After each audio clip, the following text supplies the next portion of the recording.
দেখুন, বাংলার মুখ্যমন্ত্রী রাত্রি 8টার পরে মহিলাদের বলেন সুরক্ষা নেই,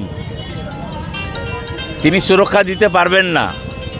আর ভোটটার তার কাছে এত বেলায় তিনি বিশেষ একটি সম্প্রদায়কে তিনি তোল্লা দিতে দিতে এমন একটা জায়গায় গিয়ে পৌঁছেছেন, সেই বিশেষ একটি সম্প্রদায় সেই জায়গায় পৌঁছে গিয়ে আজকে এখানে একটা জেঠথানে একটা যে ঘটনা ঘটেছে, মর্মান্তিক, বেদনাদায়ক এবং বাংলার নারীদের প্রতি যে রক্ষক তিনি ভক্ষকের ভূমিকা পালন করছেন তথা পুলিশ মন্ত্রী, মুখ্যমন্ত্রী।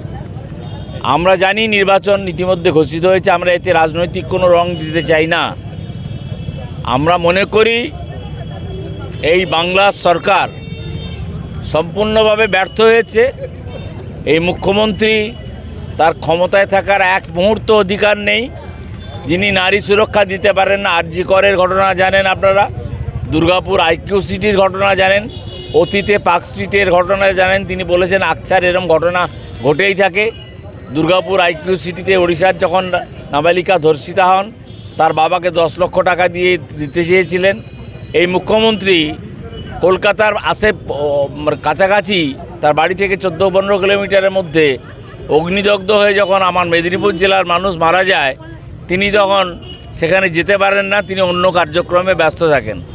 তা আমরা মনে করি এ রাজ্যে আইনের শাসন নেই, এই আইনের শাসন চলে গেছে এবং এর পেছনে শাসক দল সম্পূর্ণভাবে এখানকার নেতৃত্ব এবং এখানকার বিধায়কের নেতৃত্বে এটাকে একটা সমঝোতার রাস্তায় নিয়ে আসার চেষ্টা করেছিল।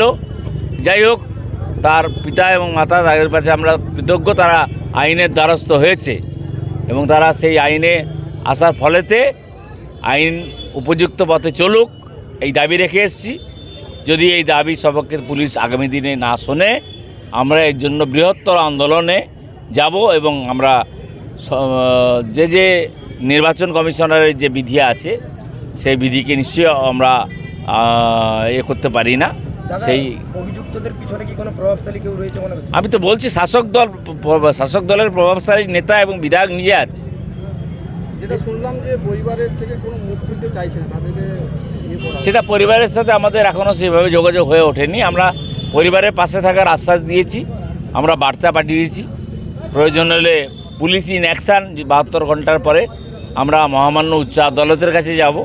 মহামান্য উচ্চ আদালতের কাছে গিয়ে হাইকোর্টের দ্বারস্থ হব। পরিবার যদি চায় নিশ্চিতভাবে আমরা তাদের প্রোটেকশন দেওয়ার জন্য বলব।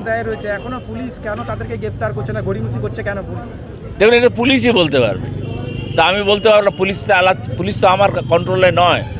এখন পুলিশ নির্বাচন কমিশনারের কন্ট্রোলে আছেন এবং পুলিশ রাজ্যের স্বরাষ্ট্রমন্ত্রী তিনি পুলিশের দায়িত্বে আছেন।